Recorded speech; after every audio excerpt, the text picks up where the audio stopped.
अब खबर अमरनाथ यात्रा से, जिसके रूट को नो फ्लाई जोन घोषित कर दिया गया। आदेश 1 जुलाई से 10 अगस्त तक लागू रहेगा। यात्रा शुरू होने से पहले आया ये फैसला हाल ही में पहलगाम हमले और संभावित आतंकी गतिविधियों को ध्यान में रखते हुए लिया गया है।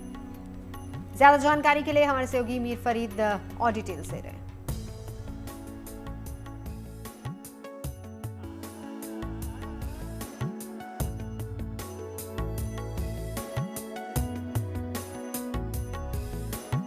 पहलगाम आतंकी हमले के बाद सुरक्षा एजेंसीज प्रशासन का पूरा फोकस रहा है अमरनाथ यात्रा। 2 महीने पहले से ही अमरनाथ यात्रा का सिक्योरिटी प्लान का इम्प्लीमेंटेशन शुरू हुआ, जिसमें एरिया डोमिनेशन, सर्च ऑपरेशन और खासकर जो सेंसिटिव लोकेशंस है वहां पे पोजीशनिंग की गई है सुरक्षा बलों की। लेकिन अब एक और ऑर्डर निकला है गृह मंत्रालय की तरफ से, जिसमें जो दोनों रूट हैं गुफा की तरफ, चाहे बालतल का रूट हो, पहलगाम का रूट हो, वो पूरा नो फ्लाई जोन रहेगा।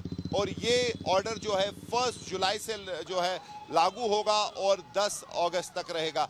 नो फ्लाई जोन का मतलब कि किसी भी किस्म की जो अनऑथराइज्ड एरियल एक्टिविटी है, चाहे ड्रोन्स हो, अनमैन्ड एरियल व्हीकल हो, बलून्स हो, उनको उड़ाने की इजाज़त नहीं होगी। सिर्फ वही ड्रोन्स इस्तेमाल किए जाएंगे या वही ड्रोन्स उनको इजाज़त होगी या हेलीकॉप्टर को इजाज़त होगी जिनको सिक्योरिटी क्लियरेंस होगी और जो श्राइन बोर्ड के साथ रजिस्टर्ड होंगे। तो ये नया आदेश निकला है और साफ तौर पे प्रशासन, सुरक्षा एजेंसीज कोई भी चांस नहीं लेना चाहते, क्योंकि साफ तौर पे इंटेलिजेंसीज की तरफ से लगातार अलर्ट हैं कि यात्रा पे जो आतंक का साया है मंडरा रहा है और उसको लेके तभी अनप्रेसिडेंटेड जो है सिक्योरिटी मेजर्स लिए गए हैं, जिसमें जैसे मैंने कहा एरिया डोमिनेशन हो या सर्च ऑपरेशंस हैं, जो हाई वेंटेज पॉइंट्स हैं दोनों साइड पे, उन पे सुरक्षा बलों के पोजीशनिंग की गई है।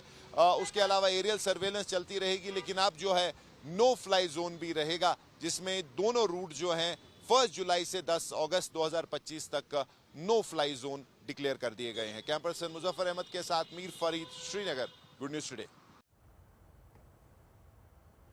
और अब बात मॉनसून की। दक्षिण से चला मॉनसून अब पश्चिम भारत तक आ पहुंचा है। महाराष्ट्र, गुजरात समेत कई राज्यों में झमाझम बारिश हो रही है। गुजरात में मॉनसून की एंट्री के साथ ही बारिश का ऐसा दौर शुरू हुआ कि कई इलाकों में बाढ़ जैसे हालात बन गए। लेकिन हम आपको लगातार तस्वीरें राहत बचाव की भी दिखाएंगे और सबसे बड़ी राहत की बात तो ये है कि मॉनसून के आने से भीषण गर्मी की भी छुट्टी हो गई है। लेकिन मध्य प्रदेश में मॉनसून के दस्तक देने के साथ ही क्या तस्वीर है, यहाँ करीब 15 जिलों में मॉनसून फुहार पड़ना शुरू हो गई है। ज्यादा जानकारी हमारे सहयोगी रवीश पाल सिंह दे रहे हैं। हिंदुस्तान के दिल यानी मध्य प्रदेश में मॉनसून की एंट्री हो चुकी है। सोमवार को ही प्रदेश के 4 जिलों खंडवा, खरगोन, बड़वानी और बुरहानपुर, इस रास्ते मॉनसून मध्य प्रदेश पहुंचता है और मंगलवार दोपहर तक ये 15 और जिलों तक पहुंच गया है। मौसम विभाग के मुताबिक साउथ वेस्ट मॉनसून ने अब मध्य प्रदेश के 19 जिलों को कवर कर लिया है और इसी रफ्तार से अगर वो आगे बढ़ता रहा तो अगले 2 दिनों में मॉनसून की बारिश राजधानी भोपाल में शुरू हो जाएगी। इस वक्त हम भोपाल की बड़ी झील के सामने मौजूद हैं और यहाँ से आपको एक खूबसूरत नज़ारा दिखाते हैं।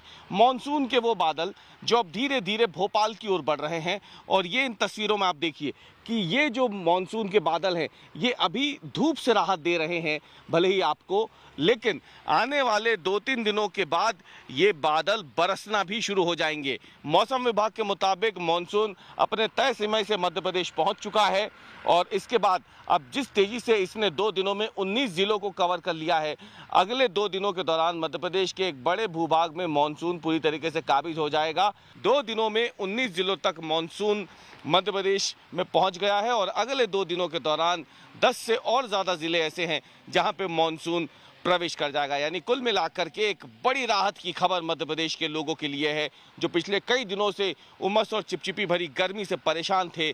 अब मॉनसून की एंट्री के साथ बारिश का दौर भी कई जगहों पर शुरू हो गया है। कैमरामैन प्रतीक के साथ गुड न्यूज़ टुडे के लिए मैं रवीश पाल सिंह, भोपाल।